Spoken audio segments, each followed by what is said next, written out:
যে জুবিন গাৰ্গে গোৱা 500ৰো অধিক গান একমাত্ৰ যিজন সংগীত পৰিচালকে পৰিচালনা কৰিছিল জুবিন গাৰ্গৰ বাবে তেওঁ হৈছে অজয় ফুকন। এটা অভিলেখ অজয় ফুকনৰ কাৰণেও, আৰু আটাইতকৈ দুখৰ দিন এতিয়া অজয় ফুকনৰ, কাৰণ তেওঁ প্ৰিয় আৰু তেওঁ ভাল পোৱা, যাৰ কাৰণে তেওঁ গান লিখে, যাৰ কাৰণে সংগীত পৰিচালনা কৰিম বুলি এটা সপোন লৈ থাকে, তেওঁ অজয় ফুকন এতিয়া অকলশৰীয়া, তেওঁ মৰমৰ শিল্পীগৰাকী নাই। তথাপি কৈ থওঁ, আজি সোমবাৰ, মঙলবাৰে জুবিন গাৰ্গে গাম বুলি ভাবি থোৱা জুবিন গাৰ্গৰ অন্যতম প্ৰিয় এটা বিহুগীতৰ ৰেকৰ্ডিং হ'বলৈ গৈ আছে মঙলবাৰে, কাইলৈ অৰ্থাৎ চেনাই বা খৰুৱা খগেন গগৈৰ সৈতে ষ্টুডিঅ'ত কাইলৈ ৰেকৰ্ডিং হ'ব। জুবিন গাৰ্গ নাই, দুখৰ যদিও জুবিন গাৰ্গৰ স্মৃতিতে সেইটো ৰেকৰ্ডিং কৰিব। প্ৰথমেই মানে অজয় ফুকনক সুধিব বিচাৰিছোঁ, জেলত কিমান দিন থাকিলা? 22 দিন হৈ গ'ল, 22 দিন মান থাকিব লগা হ'ল। 22 দিন? হয়। এই এতিয়া আগতে সুধিম যে জেললৈ যোৱাৰ দুখটো কি আছিল, কি কাৰণ? মই সাধাৰণতে জেললৈ এনেইতো নাযায়, সকলোকে নিনিয়ে, ময়ো জেল খাইছিলোঁ বাৰু, তথাপি যে জেললৈ যোৱাৰ কাৰণটো কি আছিল, জেলত দিয়াৰ কাৰণটো কি আছিল? আচলতে কিছুমান মিছা অভিযোগ, কিছুমান মিছা প্ৰবাদ, আৰু য'ত নেকি আমি চিঞৰি আছিলোঁ প্ৰথম দিনাখনৰ পৰাই, মূল অভিযোগটো কি আছিল? জুবিনদাৰ মৃত্যুৰ বাবে এইসকল দায়ী। তাৰ ভিতৰতে মূল আমি অভিযুক্ত আছিলে আমাৰ শ্যাম কানু আৰু সিদ্ধাৰ্থ। আৰু এওঁলোক যেতিয়া মুকলি আকাশৰ তলত ঘূৰি ফুৰিছিলে, তেতিয়া আমাৰ মনত, যিহেতু আমি ইমান ডাঙৰ এজন মানুহ, ইমান প্ৰাণৰ, ইমান কাষৰ, ইমান ওচৰৰ এজন মানুহ, আমাৰ সপোন আছিলে জুবিন গাৰ্গ ডাঙৰীয়া, জুবিন দা আমাৰ সপোন আছিলে। সেই সপোনৰ মানুহজনক যেতিয়া তেওঁলোকে মই তেতিয়া হত্যা বুলি নকওঁৱেই, যে তেতিয়া তেওঁলোকৰ কাৰণে মৃত্যু হ'ল, তেওঁলোকৰ হেমাহিৰ কাৰণে, তেওঁলোকৰ অৱহেলাৰ কাৰণে, সেইবিলাক কথা মুক্ত মনেৰে চিঞৰিছিলোঁ। আৰু লগতে সিদ্ধাৰ্থ শৰ্মা আহি তেওঁ ফ্লেটত লুকাই আছে বুলি এক সংবাদ মাধ্যমৰ যোগে আমি যি বাতৰি পাইছিলোঁ, সেই বাতৰি পোৱাৰ পিছত সমগ্ৰ অসমৰ মানুহ আচলতে ক্ষোভিত হৈছিলে। তাই সমান্তৰালভাৱে সিদ্ধাৰ্থ অহা ঘৰত বহুত মানুহ সমবেত হৈছিল। তাতে ময়ো এটা সংবাদ প্ৰতিষ্ঠানৰ এটা টক শ্ব'ত অংশগ্ৰহণ কৰিব গৈছিলোঁ, আৰু তাতে সোমাওঁতে অকণমান পুলিচ আৰু তাৰে যি মানুহ আছিলে, বিভিন্ন জুবিন অনুৰাগী আছিল, তেওঁলোকৰ মাজত অলপ মানে ঠেলাঠেলি হৈছিলে, আৰু সেই আৰক্ষীৰ লগত অকণমান ঠেলাঠেলি হৈছিল। সেই সময়খিনিতে মই গৈ পাইছিলোঁ, আৰু মোৰ উদ্দেশ্য এইটো নাছিল যে তাতে মানে আৰক্ষীসকলৰ লগত মানে বাক বিতণ্ডা বা তেনেকুৱা ঠেলাঠেলি কৰা,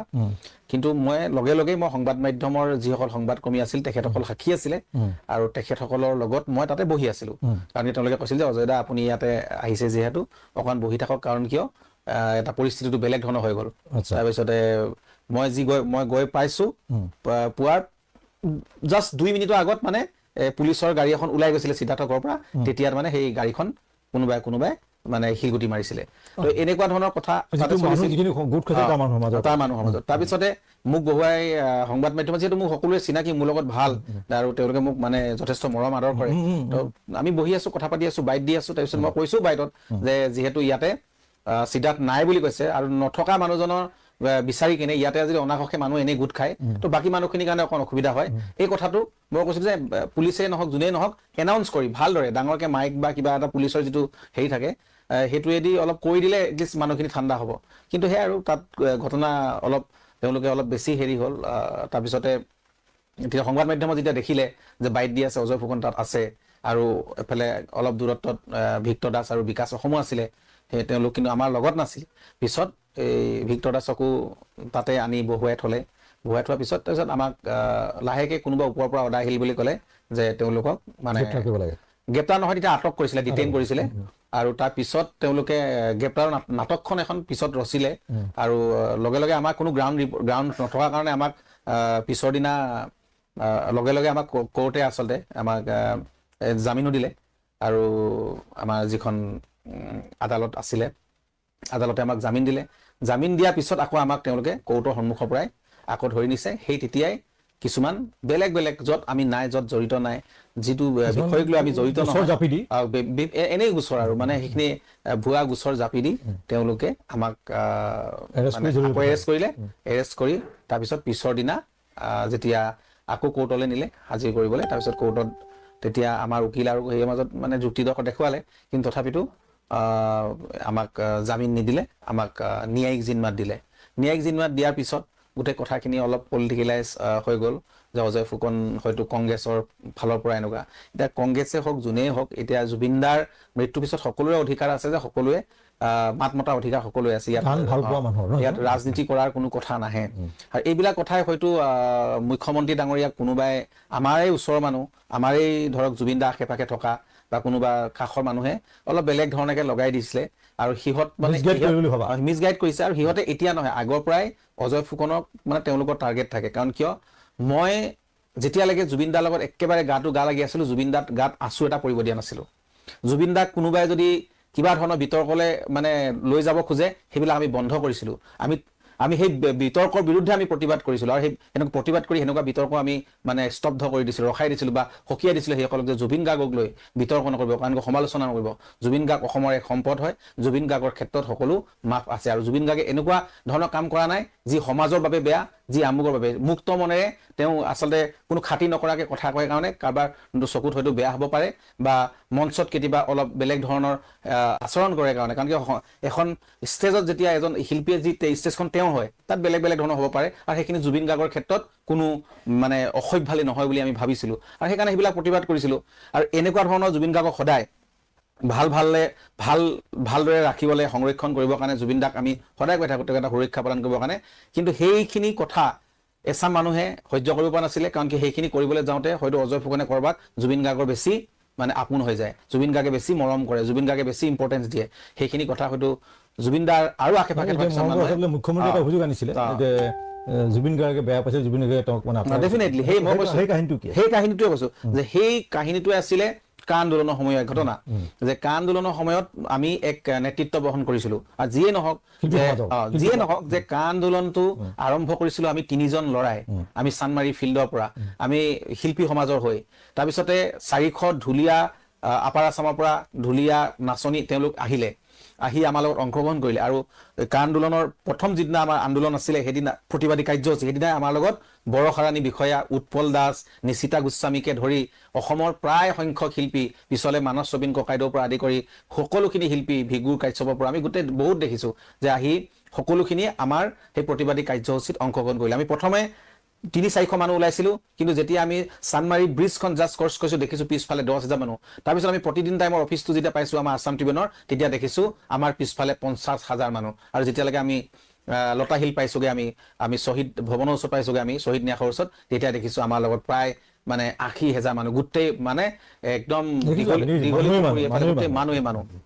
তাৰপিছত প্ৰথম দিনা সেই কাৰ্যসূচী সফল হ'ল দ্বিতীয় দিনা কাৰ্যসূচী সফল হ'ল তাৰপিছত জুবিন দাই আহি জুবিন দাক আমি আগতে কৈছিলো যে আমি এনেকে উলিয়াইছো জুবিন দা তেতিয়া ডিব্ৰুগড়ত আছিলে আৰু কৈছে যে মই গৈ আছো তহঁতি কৰি থাক তাৰপিছত তেওঁ আহিলে তেওঁ আমাৰ লগত অংশগ্ৰহণ কৰিলে তাৰপিছত তেওঁ নেতৃত্বত আৰু আন্দোলনটো বেলেগ ধৰণৰ এক জোৰদাৰ হৈ গ'ল তাৰপিছত আন্দোলন হৈ গৈ আছে তাৰপিছতে দুটা ফৈদ ওলালে এটা ফৈদে যে ৰাতি হলে আন্দোলন নকৰে 5 বজাৰ আগে আৰু ফিল্ডত তেওঁলোকে আন্দোলন কৰিব মানে এটা অফিচিয়েল নিয়ম উলিয়ালে তাৰপিছত তেওঁলোকে ফিল্ডৰ মাজত সাংস্কৃতিক অনুষ্ঠান কৰি এনেকে সোমোৱাই দিলে যিটোত আমি অলপ বিৰোধ কৰিছিলো যে আন্দোলন হ'ব লাগে তাৰপিছতে জুবিন দাক লৈ তেওঁলোকে টনা আজোৰা কৰিলে আমি এটা ফালে আছিলো এটা ফালে সিহঁত আছিলে তাৰপিছত জুবিন দা আমাৰ ফালেও আহে তেওঁলোকে যায় কিন্তু জুবিন দা এইখিনি কথা গম পোৱা নাছিল যে আন্দোলনটো দুভাগ হৈছে কিন্তু তাৰপিছত যেতিয়া আমি এটা বৃহৎ এটা মুভমেন্ট আমি দিবৰ কাৰণে চেষ্টা কৰিলো যে আমি এটা সিদ্ধান্তত আমি উপনীত হৈছিলো গোটেইখিনিক একত্ৰিত কৰি তাতেই আমাৰ মানে প্ৰশান্ত ৰাজগুৰু ডাঙৰীয়াৰ পৰা আমাৰ নেকিবুজ জামান ডাঙৰীয়াৰ পৰা আমাৰ যিমানখিনি মীৰা বঠাকুৰে হওক বা অদীপ কুমাৰ ফুকনে হওক যিমান অসমৰ বুদ্ধিজীৱী আছিল সাহিত্যিক আছিলে জাহ্নু বৰুৱাৰ ছবি পৰিচালকৰ পৰা চন্দ্ৰমুদৈৰ পৰা যিমান চলচ্চিত্ৰ পৰিচালক অসমৰ গুণী জ্ঞানী বুদ্ধিজীৱী অসমৰ জাতীয় সংগঠন আমি আছুৰ পৰা প্ৰতিনিধি আমি বিচাৰিছিলো AJSB পৰা আহিছিলে জনগোষ্ঠীয় সংগঠনবিলাকৰ তাৰ পৰা আহিছিলে যে এটাই আছিল যে আমি যিসকল কা আন্দোলনৰ প্ৰতিবাদকাৰী কাৰাৰুদ্ধ হৈ আছে তেওঁলোকৰ মুক্তি দাবীত আমি 1 লাখ মানুহ আমি খানাপাৰা বেল ফিল্ডত সমবেত হ'ম লগতে মূল কথা আছিল যে অখিল গগৈ ডাঙৰীয়াক আমি বিনা চৰ্তে মুক্তি দিব লাগে বুলি আমি প্ৰতিবাদ কৰা অখিল গগৈ ইতিমধ্যে গ্ৰেপ্তাৰ হৈ আছিল এইখিনি আছিলে আৰু এই মুভমেন্টটো যেতিয়া আমি আগবঢ়াই জাষ্ট নিবলৈ খোজোতেই তাৰ পিছত জুবিন দাক সেই পক্ষটোৱে আৰু জুবিন দাৰ লগত গাতে লাগি থকা নাম মই এতিয়া নকওঁ, তেওঁলোকে নিজে গম পাইছে। আৰু তেওঁলোকৰ জুবিন দাই তেওঁলোকৰ সেই কথা মতে জুবিন দাৰ ফেচবুক পেজটো তেওঁলোকে চলায় আৰু তেওঁলোকে তেতিয়া আৰু এই আৱৰণখনত তেতিয়া আচলতে এই সিদ্ধাৰ্থ নিচিনা এনেকুৱা ধৰণৰ মুখা পিন্ধা মানুহ আছিলে। এই সিদ্ধাৰ্থত আছিলে, সিদ্ধাৰ্থ শৰ্মাহঁতে এইটো বিৰোধ কৰিছিল আছিলে সিদ্ধাৰ্থ শৰ্মা, শেখৰ, গোটেইখিনি আৰু দুই আছে কালপ্ৰিত। তেওঁলোকে গোটেই কথাটোক বেলেগ ধৰণে নি তাৰপিছত জুবিন দাক বেলেগ ধৰণে লগাই তেওঁলোকে ফেচবুকত লিখি দিলে। তোমাৰ খুঁটটো সজাই দিলে জুবিন দা তেতিয়া ক'লে যে ই আপোনাৰ নাম লৈ আমুক আমুক আমুক আমুক কৰিছে, এনেকাৰণে ইয়াক আপুনি লিখিব লাগে, আমি ফেচবুকত লাগে লিখি দিওঁ, আপুনি এইটো হেৰি কৰি দিয়ক। তাৰপিছত সেই কথাখিনিয়ে যেতিয়া জুবিন দা তেতিয়া মানে এটা হেৰিয়ত নাছিলে, তেওঁ টেনচনত আছিল। আৰু আমি কলাগুৰু ফেষ্টিভেল মানে কলাগুৰু আমি মহোৎসৱ পাতিব লৈছিলো আমি টংলাত। তেতিয়াই সেই মুহূৰ্ততে আচলতে জুবিন দাই কৈছিল যে অজয় ফুকন মোৰ কোনো ইয়াত জড়িত নহয় বা ফেন ক্লাবৰ লগত নহয়, সেই টংলা অধিৱেশনখনতো যাতে মই অংশগ্ৰহণ নকৰো, মানে তেনেকুৱা ধৰণৰ মানে বাৰ্তা দিছিলে। হ'ল ডেফিনেটলি। আৰু সেইটোতো এই কথাখিনি সংবাদ মাধ্যমত ওলাইছে, পিছৰ কথাখিনি সংবাদ মাধ্যমতে তেওঁ কৈছে। সংবাদ মাধ্যমৰ সংবাদ কৰ্মীসকলে সুধিছে, মইতো কোনো ধৰণৰ মানে তাতে প্ৰতিক্ৰিয়া দিয়া নাছিলো। মই এটা কথা কৈছিলো, সময়ে গোটেইখিনি এদিন ক'ব, সময়ে গোটেইখিনি উত্তৰ দিব। আৰু সেই সময়েই এদিন বেছি দিন নালাগিলে, 10 দিনৰ ভিতৰত, এসপ্তাহৰ ভিতৰতে জুবিন দাই আকৌ ক'লে, সেই মই সেইটো এটা কিবা এটা খং উঠিছিলে, মই ক'লো কিবা এটা ক'লো, সি মোৰ ভাই হয় আৰু আমি একেলগে কাম কৰিম, আমি কাম কৰি যাম, সি মোৰ লগত থাকিব, সদায় আছে, সদায় থাকিব, আৰু সি মোক এতিয়া হেৰি নহয়। তাৰপিছতে জুবিন দা যেতিয়া খাৰঘুলিলৈ আহিছে, মোক ৰাতি ফোন কৰিছে, কি হ'ল তই মোক বেয়া পাই আছ নেকি? তাৰপিছত মই ক'লো আপোনাক কিয় বেয়া পাম, আপুনিয়ে মোৰ জীৱনৰ মানে সৰ্বস্ব হয় আৰু যাক মই গুৰু বুলি ভাবো, যিজন মানুহ মোৰ কাৰণে সপোন আছিলে, আপোনাক বেয়া পোৱাৰ কোনো হেৰি নাহে। কাৰণ কিয়, কিন্তু এটাই কথা, আপুনি বেলেগৰ কথা শুনি কিনে আপুনি কিছুমান ডিচিশ্যন লৈছে, এইটো ভুল হ'ল। আৰু যিটো নেকি তেওঁলোক ছাকচেছ হ'ল, কা আন্দোলনটো বৰবাদ কৰিব খুজিছিলে, কিন্তু কা আন্দোলনটো এতিয়া একদম শেষ। যেতিয়া আপুনি মোক তেনেকে কৈ দিলে, আৰু তাৰ পিছতে কিন্তু কা আন্দোলনটো এটা ফালৰ পৰা মানে গুৱাহাটীত যিটো কা আন্দোলনৰ মুভমেণ্ট হৈছিলে আৰু আমি গোটেইখিনি একত্ৰিত হৈ কৰিছিলো, সেইখিনি শেষ হৈ গ'ল, বেলেগ একো কথা নাই। মানে চৰকাৰেও জবাবদিহি হ'ল হয় আচলতে, যদি আমি কেইদিনমান ধৈৰ্য ধৰি কিনে কা আন্দোলনখন যদি চলাই নিব পাৰিলো হয়। তাৰপিছত আমি ধুনীয়াকে আকৌ কাম কৰিছা, আমি কাম কৰিলো, একেলগে আকৌ ফুটবল খেলিব গলো। মই বহু কথা কিছু কথা পাতিব লাগিব, সময় নহ'ব, কিন্তু মই আৰু জানিব বিচাৰিম, হয়তো আমাৰ দৰ্শকে জানে, বহুতে জানে বহুতে নাজানে, যে অজয় ফুকনৰ সংগীত পৰিচালনাত গোৱা জুবিন গাৰ্গৰ আটাইতকৈ জনপ্ৰিয় গান 5টা, বহু গান আছে। মই অজয় ফুকনৰ দৃষ্টিৰে জুবিন গাৰ্গে কণ্ঠ দিয়া যি অসমীয়া মানুহৰ হৃদয়ত আছে যিবোৰ গান, 5টা গান হয়। তাৰ ভিতৰতে আচলতে সেই তিনিটা শব্দ পৃথিৱীত শ্ৰেষ্ঠ বুলি আমি কওঁ, মা, দেউতা আৰু ভগৱান। আৰু এই তিনিটা শব্দৰে মই সৃষ্টি কৰা গান জুবিন দাই গাইছে, আৰু তিনিটাই যেনেকে গানেতি গুৱানা ও মা, হাত বুলাই দিয়ানা ও মা, এইটো যিটো গান গোটেইখিনি মোৰ সৃষ্টি, আমি লিখিছো মই আৰু লগত অভিজিত বৰ্তাচাৰ্য ডাঙৰীয়া আছে, আমি দুইগৰাকী। তাৰপিছতে দেউতাটো, ও মোৰ দেউতা, খোজে খোজে তুমি মোৰ ছায়া, হবদ শেষ নহয় তোমাৰ কথা, ও দেউতা, মনে যদি তোকে চকুলো নিচুকাই দিবানে ও দেউতা, সপোনে যদি হেৰাই ঠিকনা বিচাৰি দিবানে ও দেউতা, হুকত যদি বিষাই বুকু তুমি কান্দিবানে দেউতা, ও মোৰ দেউতা, খোজে খোজে তুমি মোৰ ছায়া, হবদ শেষ নহয় তোমাৰ কথা, ও